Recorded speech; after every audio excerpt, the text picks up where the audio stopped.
Ciao a tutti, io sono Carla e oggi ti faccio vedere come preparare la pasta frolla montata sia per crostate che per biscotti. Per questa ricetta ti occorreranno 250 g di burro morbido a temperatura ambiente. Per morbido si intende plastico, 200 g di zucchero a velo, 400 g di farina 00, una farina debole, 15 g di miele, un pizzico di sale, un uovo intero medio, un tuorlo, un cucchiaino di estratto di vaniglia. Per prima cosa metto il burro morbido in un ampio contenitore.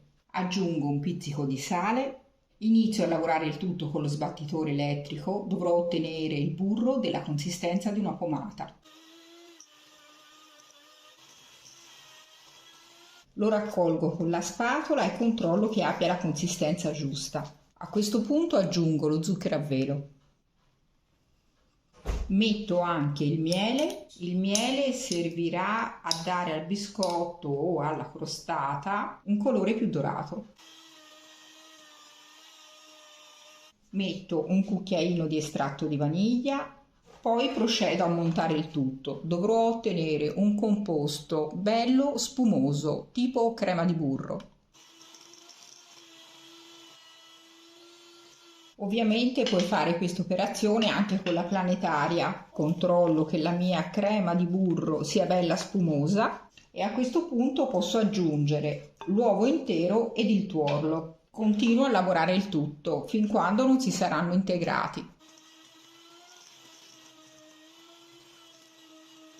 Questo è il tipo di composto che dovrai ottenere, bello gonfio e montato. A questo punto aggiungo la farina piano piano, la setaccio e mescolo facendola assorbire. Se hai difficoltà ad inserirla con la spatola, puoi usare un tarocco dalla forma arrotondata. Come puoi vedere, nella frolla montata non si mette il lievito, anche perché il lievito per dolci con la lievitazione non farebbe mantenere la forma ai biscotti. Ho finito di inserire tutta la farina, adesso posso mettere il composto nel sac à poche. Puoi usare beccucci diversi, io sto usando un beccuccio da 13 mm, metto poco composto alla volta per evitare che mi si rompa. Il sac à poche usa e getta. In alternativa puoi usare sac à poche di tela più resistenti. Inizio a formare biscotti, dai sfogo alla tua fantasia.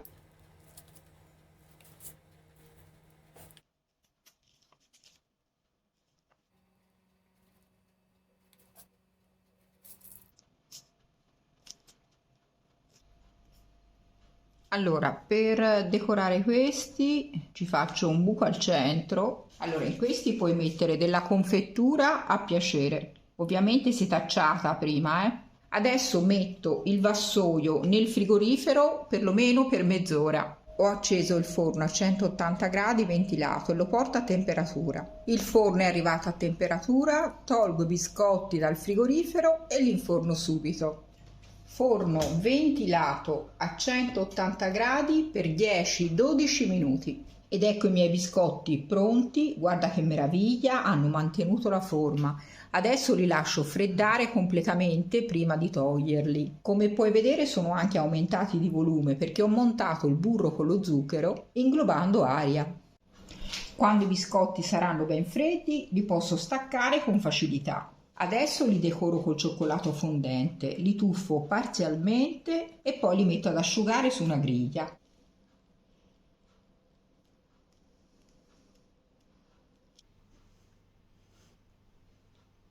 Favolosi, si sciolgono in bocca.